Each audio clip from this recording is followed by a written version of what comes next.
Ya habla el ingeniero del ciudad Luis Vicente Despalo kay 90% ya acabaw el ta construir nuevo estación de polis na atrás del City Hall.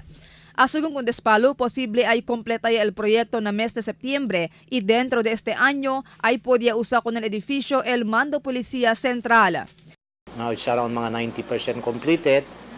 Hopefully, este quarter, siguro in 2 months' time, ay acabe physically building.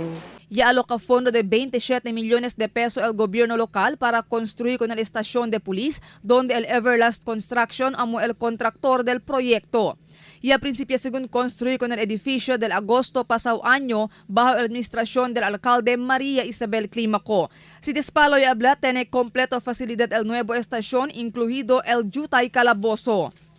El plano de ese, it was consulted before con Colonel Casimiro, na arreglado ese cosa at mga different mga sections allí, el mga rooms allí, mucho mga rooms, including a small cell.